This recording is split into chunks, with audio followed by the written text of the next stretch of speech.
This is Behind the Counter. Behind the Counter. With the Food Zone. Here's Heidi. Welcome back to another episode of Behind the Counter with the Food Czar, which is me, Heidi Blum. Today I'm so excited. I know I say it every podcast, but I really am because I am at one of my favorite restaurants in this past year. Thank God it opened, and I love it. But I am with the assistant general manager, who in my opinion is so much more than that, which is what I just said before I press record. I'm with Mike Barreto, and we are at Judy's in Asbury Park. Yes, yes. So welcome to the podcast, Mike. Hello, hello. Thank you so much for having me. It's a real pleasure to do this. I love this industry. I love what we do. So getting to talk about it is, I think the real problem is going to be getting me to shut up about it. It's okay. But here's what I'm going to say. Let's talk about a few things. When I first came here, I remember you coming to our table with the biggest smile, and it was you feel as if we've met before. But I feel like you're that way with everybody on the floor, every guest, every staff member. You have that energy about you. You know, I try to approach it, as authentically as I try to live every day.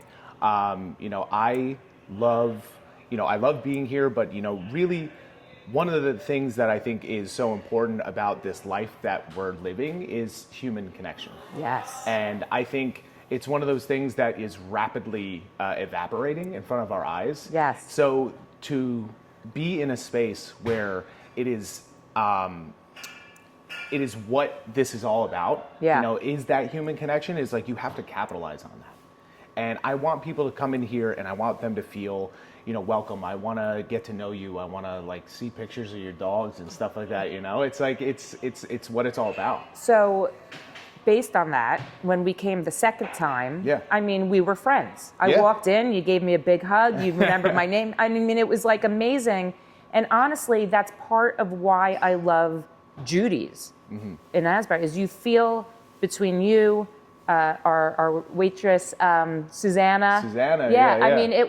It really you feel like you were remembered. And I think that is a very special thing at a restaurant. Yeah. You don't get that everywhere, but you, Mike, this is going to be so complimentary, but you, I think, are that energy on the floor. Thank you I so see much. how you walk around, and that's why I wanted to sit with you today. Thank you. I will also say, if you don't know Mike, if you've never been to Judy's, I'm going to describe you a little bit because it's what makes it fun. Yeah. Is you are tattooed up, you have a nose ring, you have a gold tooth, you have nail polish on your nails, and you wear the most worn-in green Doc Martens ever. You have the coolest vibe ever. Oh, thank you so much. And it makes me feel, and I think when we were here last time, it makes me feel like you have a little bit of a story. Yeah. I like to think I do.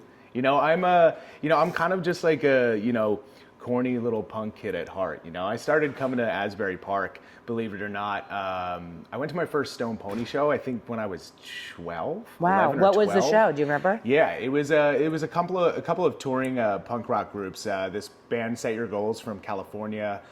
This band Gravemaker from Canada. They were a hardcore band from Canada. And somehow my best friend Chris and I convinced his dad to bring us to the show, and he just dropped us off.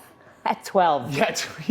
He went around very different. Yeah. And it's crazy. I was actually thinking of this story on the way over here, and I was like, that was over 20 years ago. And that it blew my own mind. And, and I just like the area, and, I grew up listening to punk rock music, hardcore music, and it's always just been what I've identified with. And that kind of translates to, I feel like, a lot of things, one, the aesthetic, Yes. I grew up around tattoos. I grew up around people getting tattooed. Where did you grow up? What town? I'm from Brick Township, New Jersey. Oh, okay, sure. Yeah, so shout out to Brick. Yeah, shout out to Brick. Honestly, and that's like a lesser known little thing in the punk and hardcore scene. Brick has had such a thriving scene for years. Oh wow, I wouldn't know that. Yeah. So it's really cool to have grown up around that and in that circle of people, and just going to little VFW halls and getting the shit kicked out of me. And, that's awesome. That was all part of it. But did you play an instrument? Yeah. So growing up, that's funny. That was always my dream. my dream was to be in like a touring band. And punk rock band. Yeah, punk rock band. And like, it didn't work out. Not to say that it can't work out, You're never too old, I promise you. I'm still trying to play the guitar, so there you have it. We'll get you there. Yeah. But and I grew up surrounded by, friends of mine that were musicians. So I picked up a guitar, and I remember I started doing guitar lessons, and the teacher wanted to teach me the Beatles. Yeah. And I was like, yeah, but what about like Black Sabbath?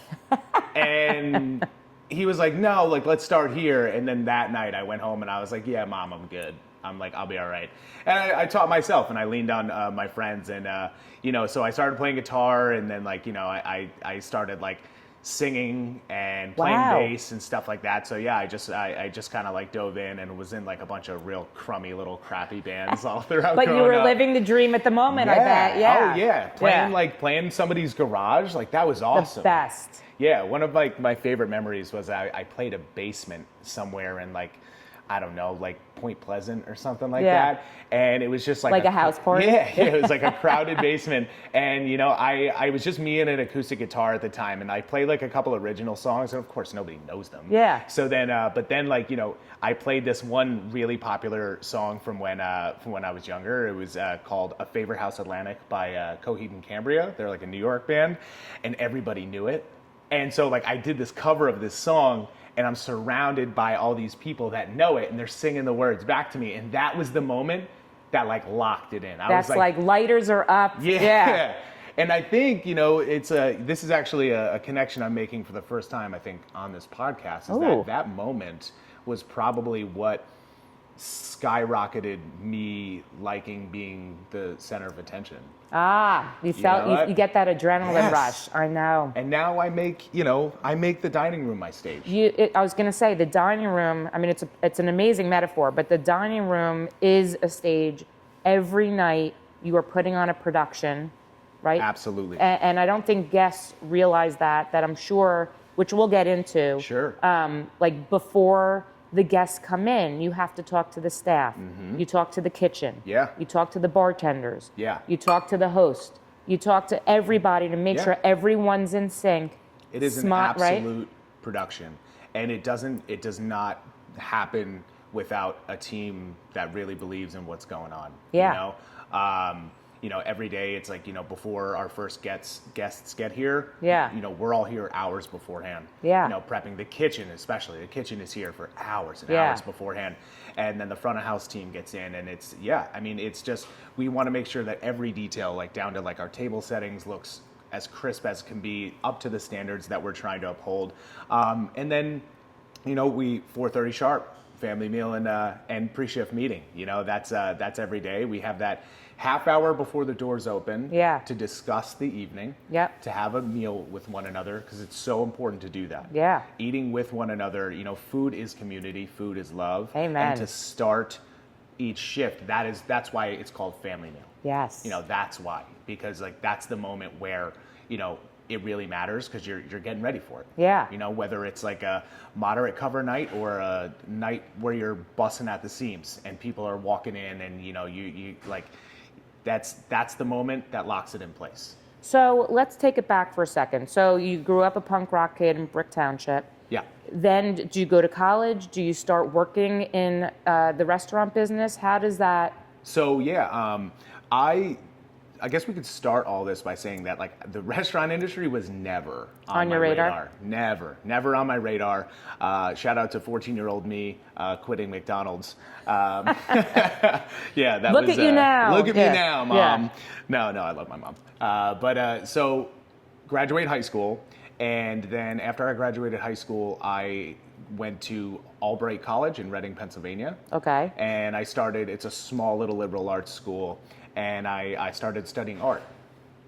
So, because all throughout high school, like I loved to draw, I loved to make things. I was always, that was always what I loved. Like that was you have the creative brain going. Yeah. Yep. So yeah, I started at Albright College, and I was studying sculpture. Wow. Yeah. So I was studying sculpture, and I went there for 2 years, and then at the end of my second year, I didn't really know what I was doing. So I transferred out, and I went to Monmouth for a semester. Okay. And then at the end of that semester, I was like, man, I really miss Albright. And then I reached out to a friend of mine who worked in the admissions department. Okay. And, you know, they were very sad to see me leave when I did, because I really immersed myself into their campus, and it was a small school. Yeah. You know, and when I reached out to my friend who worked in the admissions department, I was like, hey, you know, I think I made a mistake leaving. I'd really love to come back.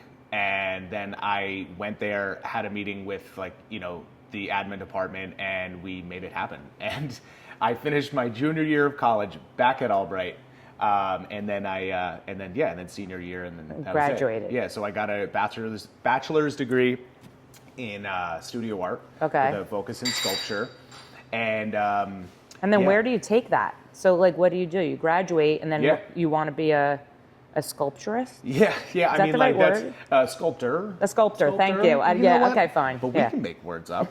This is our show. I do it all the time. This is our show. But yeah, no. So I graduate, and you know, I had like a senior thesis exhibition, you know, at the college, which was really cool. And you know, the next step was like, okay, well, what is the next step? So, you know, I actually got accepted at New Jersey City University. Okay. To get my MFA. Wow. So the whole goal originally was to go get the MFA, and then become a college art professor. Wow. Yeah, that was the goal. And so I didn't stop. You know, I had that summer off. Yeah. And then I went right into NJCU. I moved up to Jersey City.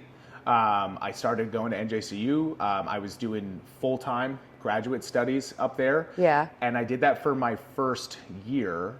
And then at the end of my first year, I was like feeling like crazy burnt out. You know, art grad school is nuts. It's nothing. I'm sure. Like, you know, like you're surrounded by professors that really want you to succeed. Yeah. But the way to get you there is like they're pushing you. Yeah. Yeah. Yeah. You are. It's a grind. Yes. Yeah. Yeah. I remember like one critique I had, and the first thing after I like explained this like sculptural installation that I did, this one professor just goes, "Yeah, I don't see it." And I was like, "Oh, this is oh my fun." God, you're like hours and hours and hours and hours. I was like, "Oh, this is cool. That's awesome." Oh my God. But anyway, yeah. So I was approached by a friend of mine in my graduate cohort at the end of my first year, and she was like, "Hey, you know, I'm a high school teacher in Lodi. I'm leaving. Would you be interested in the position?" Wow. And I was like, to teach art? Was she an art teacher? Yeah. And I was like, let me think about it. Yeah. And then I hop on the phone with my dad, and I was like, yeah, you know, this girl, she's leaving her job, and she offered me, you know, to put my name in. My dad was like, why wouldn't you do that? He was like, you've been going to school nonstop. He was like, don't you think it'd be cool to like make a little money? And it was like one of those moments where like you talk to like your mom or you talk to your dad, and they kind of give you that metaphorical slap on the side of the head, and you're like, oh yeah, I guess that would be a good idea. Totally, right? Yeah. With the main goal being education and this opportunity put in my lap. So totally.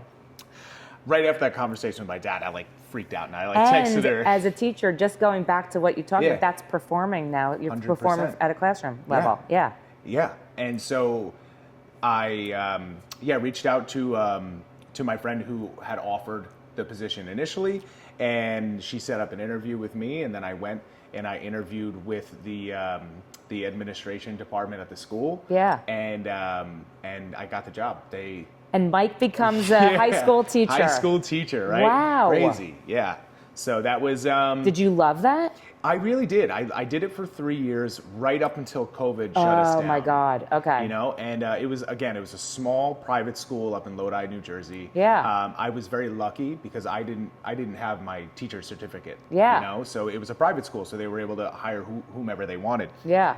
So, yeah, it was a really cool, 3 years. You know, it was, teaching is hard. Yes. And it's no shock to anybody out there. I don't think anybody would disagree that, teachers are some of the hardest working people out there and the most like underpaid people out there, and, but again, it was a really cool 3 years. I learned a lot in that time. Yeah. And in that time, I started working for Heirloom.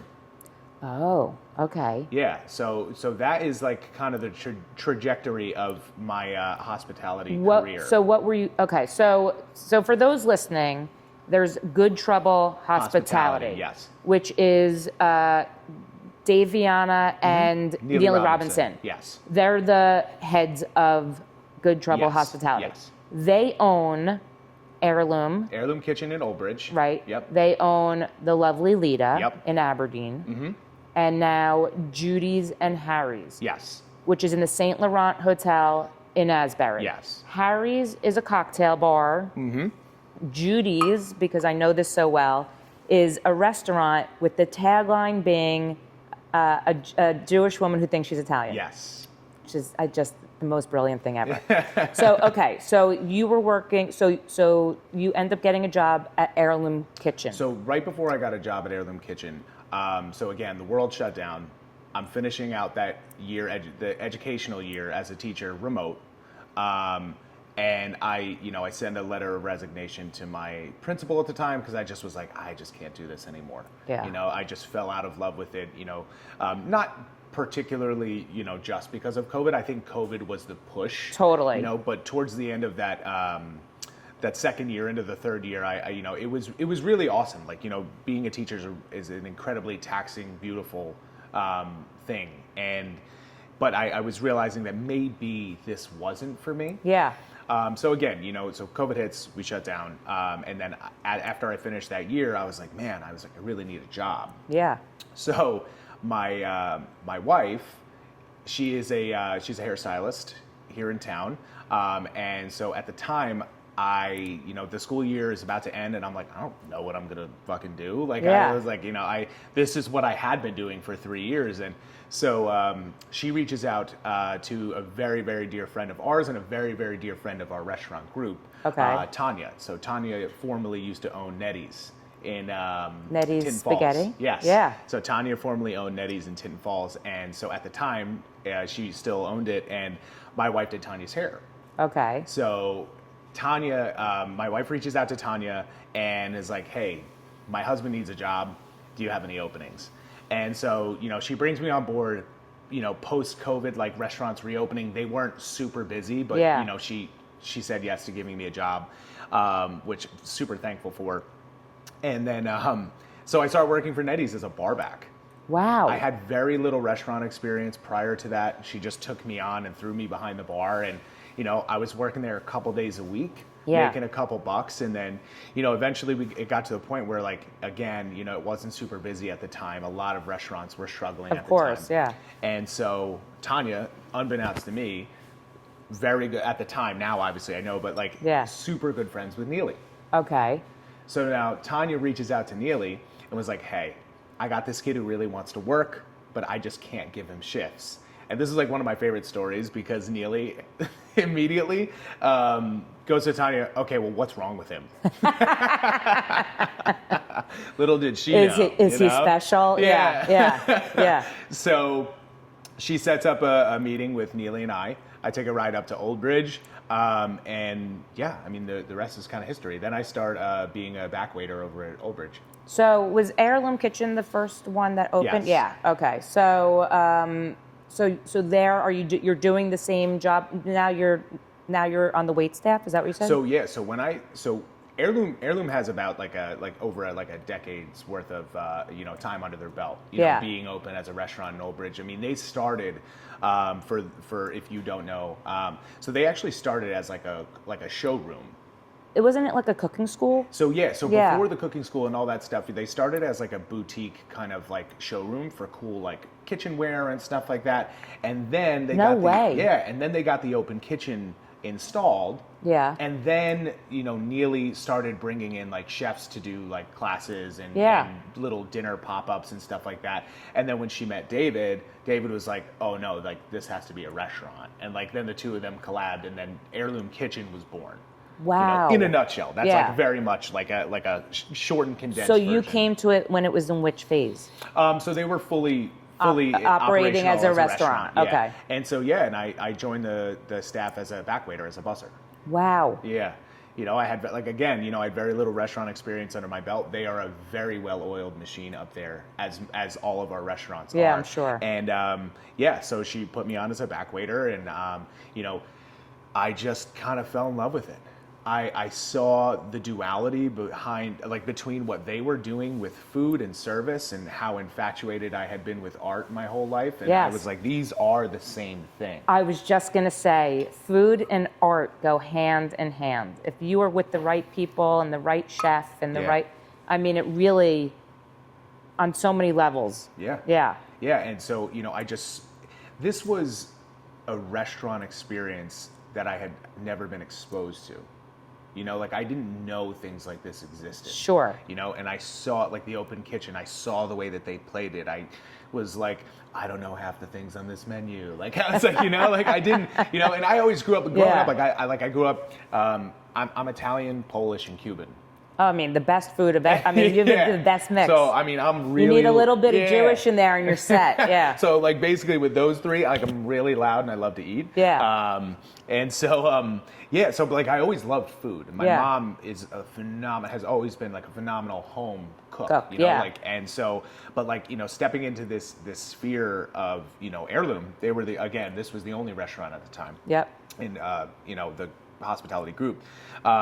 I was just enamored. I coming at it from like more of like a cognitive aesthetic, sort of way in the arts, and like, thinking about painting and sculpture and things like that. And I saw that the way that David and the kitchen staff at the time was plating and approaching the ideas super cerebrally, if that's a word. See, we make up words on here. Right? Yeah. And I was just like, what the fuck? This is so cool. So, like, when you look back, right, and your first gig at Heirloom. Now, let me ask you this: did you then grow your position, obviously, in Heirloom? Yes. So, what was the next step? So the next step was, so again, I was a busser, back waiter as we call it. Yep. And I wanted to be a captain, which is our servers. Yep. And so, I was waiting for the opportunity, because, Heirloom's a small unit. A lot of the people who are working there have been working there for a very long time, and they're extremely, extremely good at what they do.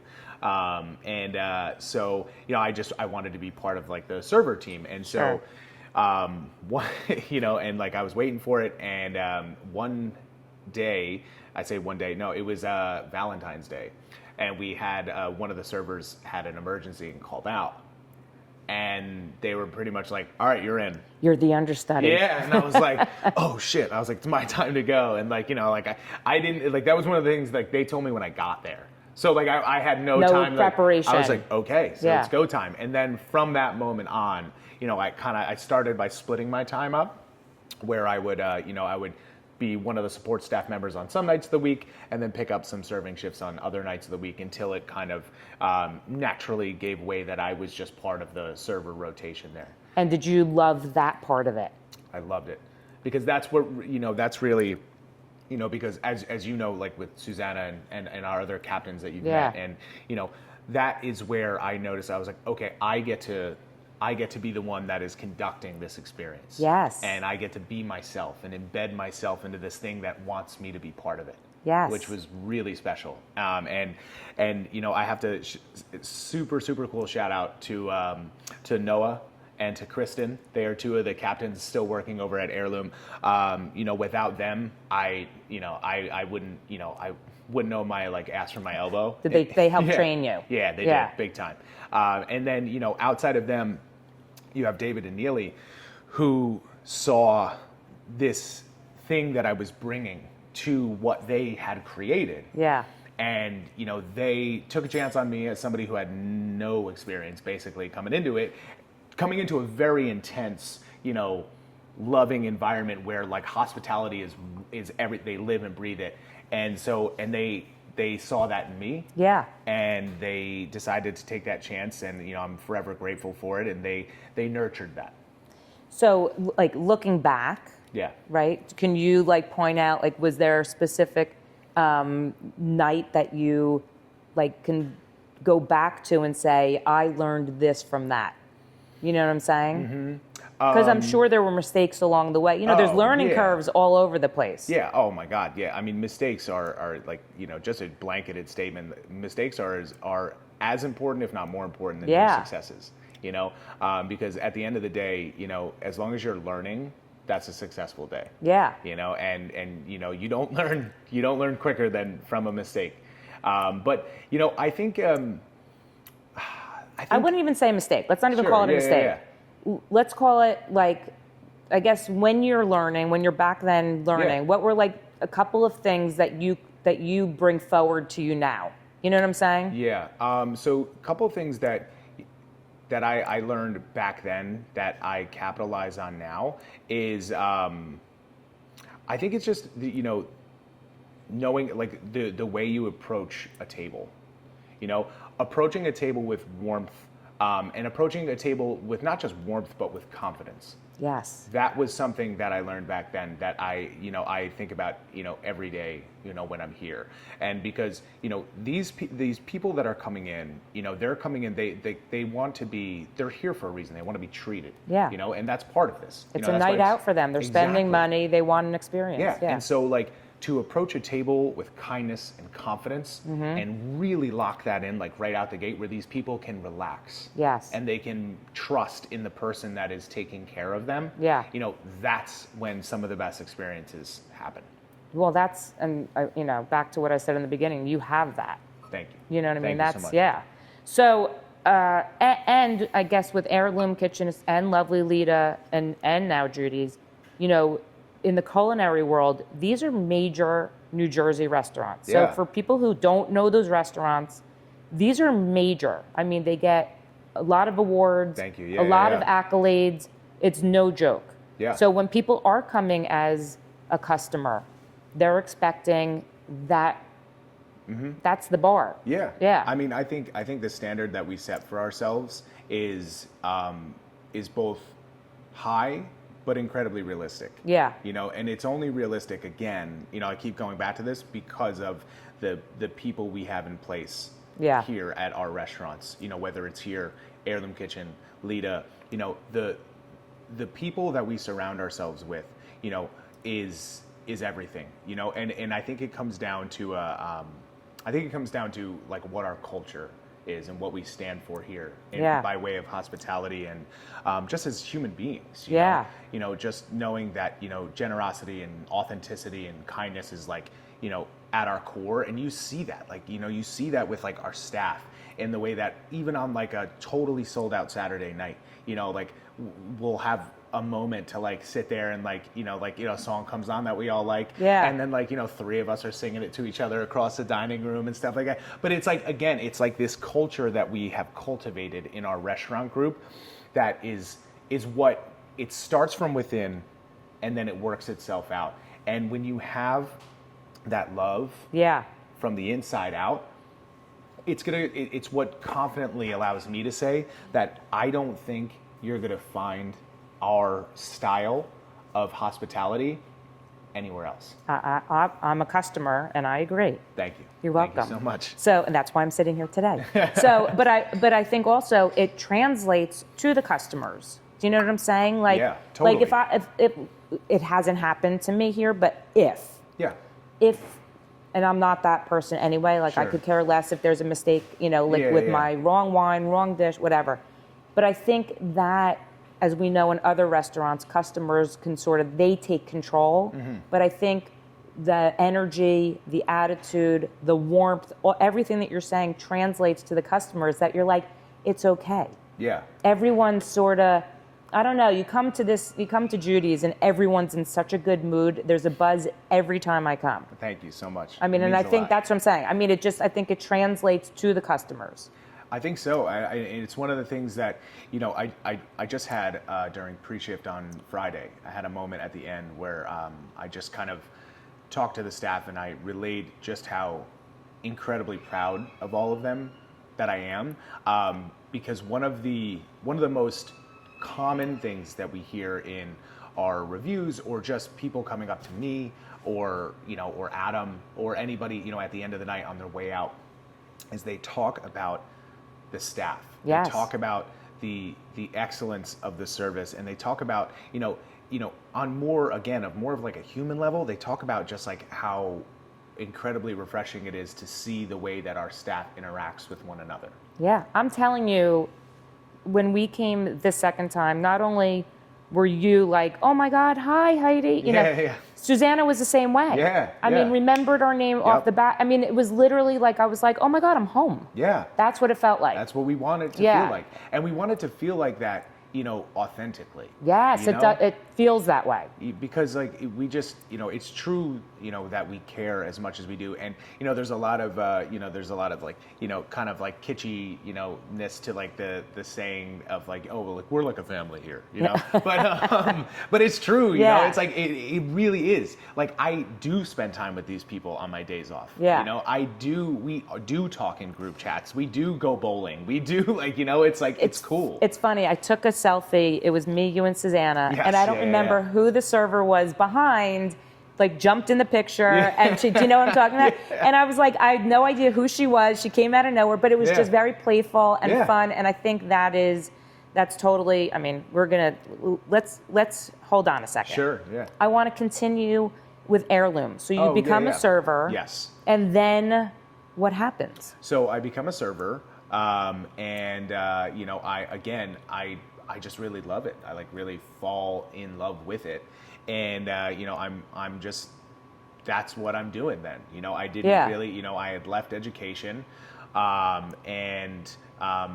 There was I'm kind of glazing over this, but there was actually like an 8 or 9 month period of time alongside serving that I apprenticed to be a tattooer. Wow. Yeah. That's your art side too. Yeah. And you know what? It was one of those things where, I've been getting tattooed since I was 17 years old. And it was one of these things where, there's just as dedicated you have to be to like any sort of industry. I saw how much time and dedication, went into tattooing. And, at the time, I was working at Heirloom Kitchen as a server. That was my main source of income. And I was also about like 6-7 months out from getting married at the time. Wow. And, my now wife and I, we were looking for houses. And it was one of those things where I knew that there was these other elements of my life that I needed both, cognizant and financial attention. Yep. And I had to sit down with the friend of mine who has tattooed me a bunch, who was, had agreed to take me on as an apprentice. And we kind of had this really, cool conversation where like, I respect it as a craft to not be able to give 100% to it. Yeah. It's, you have to be all in. You have to. Yeah. And I, it was a hard realization, but I got to that point where I was like, I know I can't give my 100% to this. And I love it so much that like, I know it deserves more than what I can give. Yeah. And you can enjoy it for the way you enjoy it. Yeah, absolutely. And respect it the way you respect. Yeah. And I still get tattooed, by him all the time. He is such an amazing human being. He owns a shop in Point Pleasant. His name is Jordan Ocello.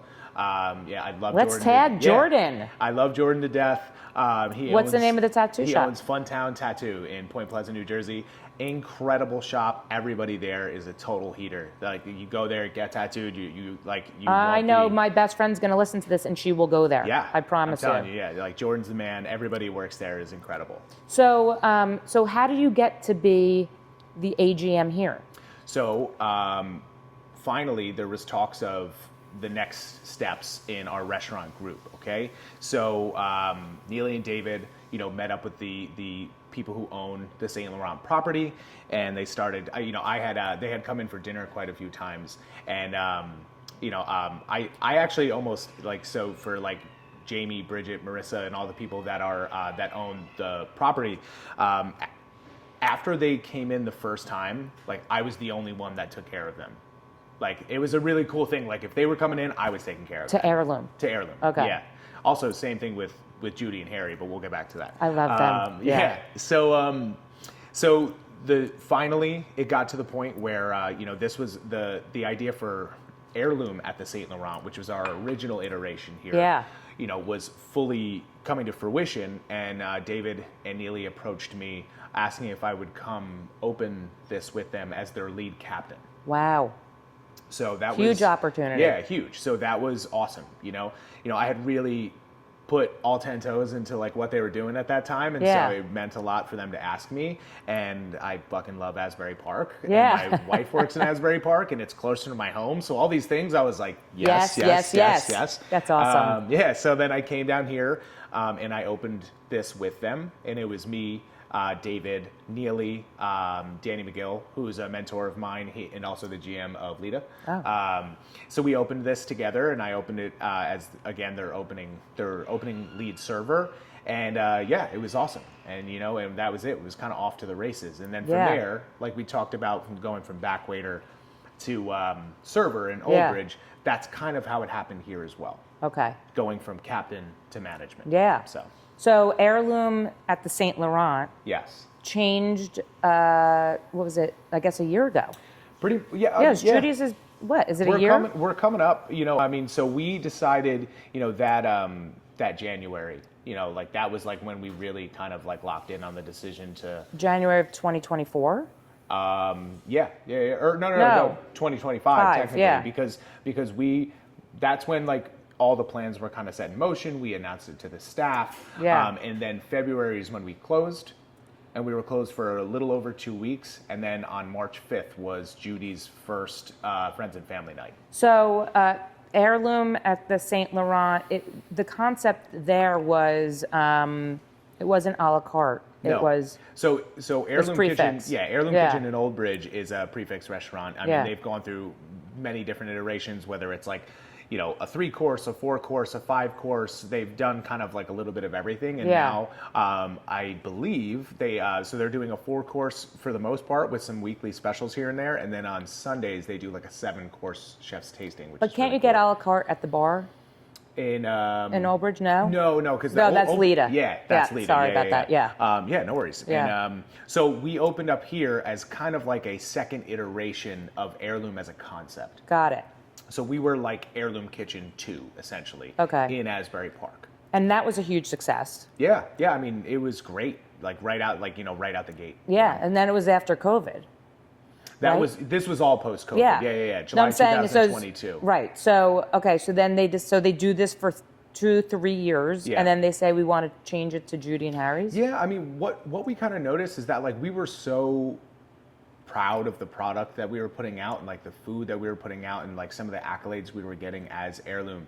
But what we noticed in an area like this is that $90 a head right walking in the door, that ain't super accessible all the time. Like that's not going to be what everybody wants to do. That's why, I mean, we were fortunate enough that a lot of people wanted to come in and sit at our bar, because you could do the same thing. You could do a la carte, and that was kind of like when we noticed that something we needed to make a change. Sure.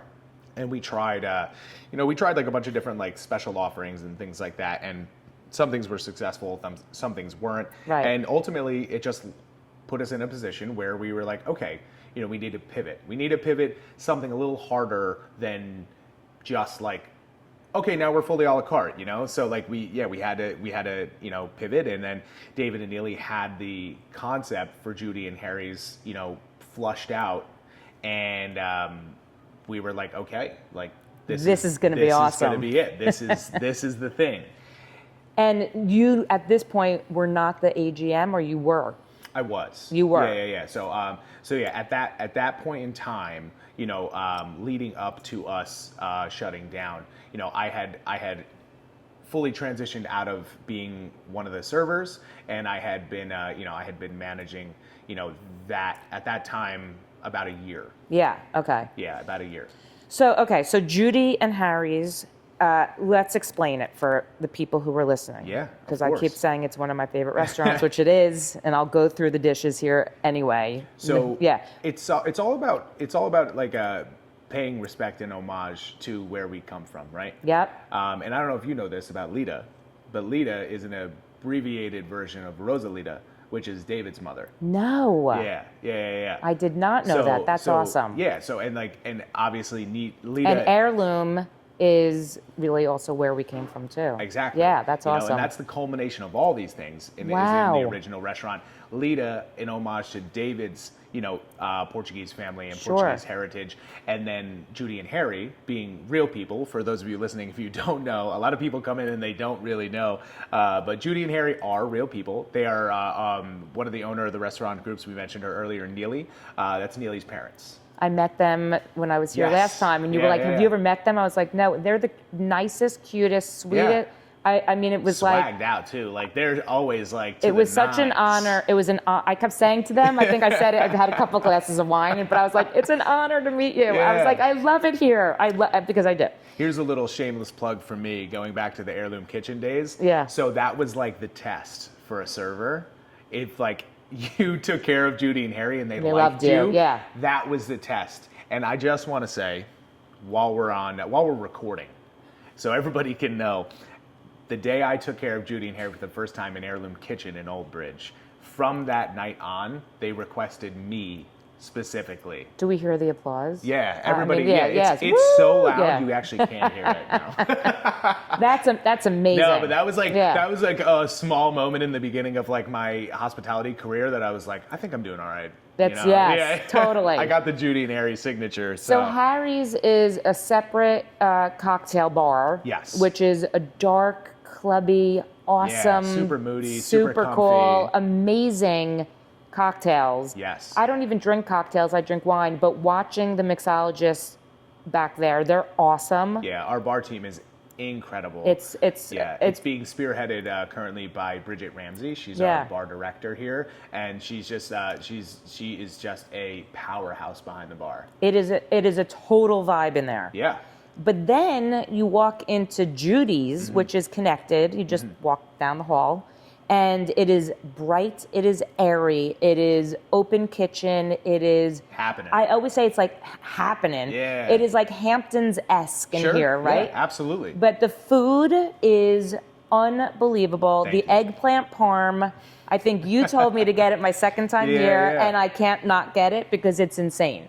Yeah, no, I mean, look, one of the biggest things one of the biggest criticisms we faced when we announced that we were reconcepting into Judy and Harry's was everybody was like, ugh, like another like another Italian place, another, and I was like, look, you know what? Let people say and think what they're gonna say and think. Yep. Because what our mission is to show everybody the way that Good Trouble Hospitality approaches a concept like this. There's no concept like this anywhere that I've ever been. Cool. Thank you so much. Don't you agree? Yeah. I mean, look, we're putting out at the end of the day, it's chicken parm. There's chicken parms all over the place. Yeah. There's amazing chicken parms all over the place. But, the way that we want to do it, the way that we're going to do it, like how our kitchen and how like that heirloom, that Good Trouble Hospitality, approach to the way that we're doing this kind of like cool, kitschy Jersey style food. Yeah. Like that's the ticket. That's what's making us a little different. Yes. Well, I'll give you an example. Like you have on the menu a chicken Savoy as an ode to the Belmont Tavern. That's literally, I think, what it says. It says on the menu. It says an homage to the Belmont Tavern. An homage to the Belmont Tavern. I'm a Belmont Tavern girl through and through. Hell yeah. Love my chicken Savoy. Yes. But every place does a chicken Savoy because of the Belmont Tavern. Yeah. But you're not pretending to do a chicken Savoy. Yeah. It is Judy's chicken Savoy. Yeah. It is a different chicken Savoy. It is delicious. Awesome. By the way, it is like, I go Belmont, then I go this. The Belmont is the original, so no offense. Credit where it's due. But it's the way you do it. It's like you're just giving the credit where the credit is due. Yeah. But you're also creating your own. Of course. Where other people don't give the credit, they're like, this is my chicken Savoy. Yeah. No, you have to if you're from Jersey, you know what's up. Of course. Yeah. You got to put the respect down, Correct. Like that's what I'm saying. Respect on the Belmont Tavern being one of the titans in Jersey Italian food. The other thing I would say about the menu, where you don't see everything, and like I said, the tagline is a Jewish woman who thinks she's Italian, is you get... and this I think was so amazing too, is the tuna Reuben. Oh yeah. That's amazing. That's what Good Trouble Hospitality puts out. It's playful. Correct. Yeah. And it's a culinary experience. Yeah, I mean, it's whimsy, it's playful, it's creativity, and it's all happening in real time. Yes. And it's really cool to see, and like those little like, Jewish touches are something on our menu that I think are super cool, and what adds like this layer of nuance, which brings a little bit of like Neely's, heritage and Neely's, kind of background into this. And again, it kind of deviates us from being like just another like spaghetti joint. Yes. And which is cool. And what's nice also is, back to you, is that they call you, Mike, the ballaboosta. The ballaboosta. Yeah, and that to me I love that because it's honoring exactly what Judy's is. Yeah. And who you are. Yeah. And if you don't know what a ballaboosta is, it's a Yiddish term, which, I mean, that's my mother used to say it, my grandmother, my great-grandmother, and it's basically a good host. Yeah. Right? So they would say that about all the wives when you had people over for dinner, you'd be like, oh, she's such a good ballaboosta. Yeah. And that's what they're calling you, and I think it's so appropriate. Look, I just think in a past life, I was just a really cool Jewish wife. Maybe you were. I believe it. But they also call you Mikey Mortadella. Yeah. I mean, I got a couple of hats, both metaphorically and physically, that I wear in the space. But yeah, Neely started calling me the ballaboosta of this place, and it's something that it started as like this laughable, funny kind of like, cheeky little kitschy thing, and I'm like, no, like that. I'm like, that's what I do. Like, this is like, again, you come here and I will make sure that you have a good time. Yes. And I hug you on the way out. You do. Because it's just like, it means so much to me for somebody to take the time out of their day to come spend their time and their money here. Yep. That, it's my mission to make sure that, like, again, every person who comes in here, leaves feeling the love, feeling the authenticity that we bring to this place every day. And I'm also going to say, for people who are listening, you're not bullshitting. No. Like, you know what I'm saying? Like, anyone can say that. It is the truth. And again, that's why I drove all the way down here today to sit with you. So it is not bullshit. Thank you. I don't do bullshit. Much. No bullshit. So what's next for you? So, like, what's the goal for you? I'm just curious. It's one of those things where it's all kind of just been happening. Yeah. And it's been so fun and challenging, and and it's been really incredible getting to grow with Good Trouble Hospitality. They, again, I love that name, by the way. Oh yeah, it's awesome. And it's one of those things where they really took a chance on somebody. For people who are very serious about hospitality, they took a chance on somebody like myself who had very little experience, and I'll always be forever grateful for that. And my wagon is hitched to this train, and I love them. So I don't really know what the next thing is for me, but I know we're not stopping. Yeah. And I want to hang out with them. I want to be. I'm part of this team, and I'm a lifer, and I think we have a lot of really cool creative things coming down the barrel in the next couple of years, and that's kind of my goal, is to eventually be spearheading one of those things. Yeah. Yeah. I feel like there's a lot more growth to you. I'm like saying that as a mom. I don't know. I feel like that was such a mom. Maternal. I was like, that was such a mom thing to say. know. But I feel like maybe it's because I'm sitting in Judy's. I mean, I'm not sure, but I feel like there is. Yeah. I mean, I like to think so. You're like in you're in a sweet spot, but I feel like it's like that. Like there's more burst to you. Yeah. I mean, I hope so. I mean, like I want to just keep going. Like I accidentally found this industry. I didn't grow up in it. I wasn't in restaurants as a kid, and I found this and I fucking love it. Yeah. And and like I want to keep going. I think there's more, again, for us. I think there's more for me, and I think I mean, it's just cool. But I think like that's the way it should happen. Yeah. You know what I mean? Like I think sometimes we set a path, but it's always, and I remind like my son who's like 23 and going through this, is sometimes the path finds you. Yeah. And you have to be open and just say, all right, and take a chance. Yes. But I think it's also who you are. Like, you know what I'm saying? Like, this is probably was more in you than you even realized, being in the hospitality. I think so. Yeah. I think, I've always, again, I said it before, and I say this like totally like shamelessly, like I've always loved being the center of attention. Like whether it was a party or if I was hosting a party or something like that. Yeah. Like I always loved that, and I love it, and I think it's less from a. It's definitely not from like an egotistical standpoint. I get it. I think it's more so like I always want to make sure everybody's having a good time and everybody's enjoying themselves, and embedding myself into that and knowing that I have a part in other people having a good time or feeling something good. That's always been something that I've chased. Yeah. And I think a lot of that. I think a lot of that actually has to do with my mom, because my mom's like one of the most like selfless people I've ever met. That's and beautiful. like you just as shirt off your back as it can get, quite literally. And I think that has affected me in a way where it's like I want to be that in some way, shape, or form for everybody. And I also really want to have a good time doing it. Yeah. So if I'm having a good time, you're having a good time. Well, I was going to say you should embrace that because you stand out. Right? I mean, I chose you, right? I mean, every time I come in here, that's what I'm looking for. Yeah. You stand out. You have that energy, and you should own it and you should embrace it. And I think, again, I know you a little bit, but I feel like there's big things for you. I don't know. You're a good soul. Thank you so much. You got that like good energy. Thank you. I appreciate that. I would say, right, to wrap it up, right? Sure. Come to Judy's. Absolutely.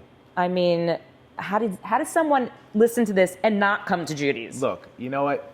People are gonna want to come to Judy's. People are gonna want to go to the other restaurants. I want everybody to go where they want to go, and have a good time. But what I am gonna say is that I really want, if you haven't experienced this, I want you to come experience this.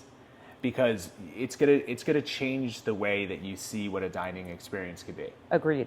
And I want you to come in here. I want you to, look at me and like, I'm always like saying funny stuff on the gram. Like I remember one time I was like, you got to try this dish. It's gonna knock your pajamas off. Yeah. And like, it's like, but I want you to come in here and I want you to say what's up. I want you to give me a hug. I want you to have the matzo ball soup. I want you to have everything. I want you to experience this thing that we pour our heart and souls into every day, because I promise you're going to feel it.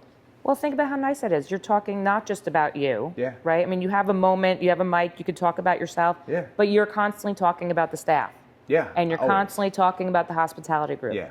And I think that says everything. Thank you. You're welcome. No, thank you. I mean, thank you for sitting with me. I think Oh, you're of course. awesome. And I think I'm going to sell Judy's. I think everyone needs to come here. There's pictures on the wall over there of Miss beautiful Judy. I mean, it's there. I love all the pictures.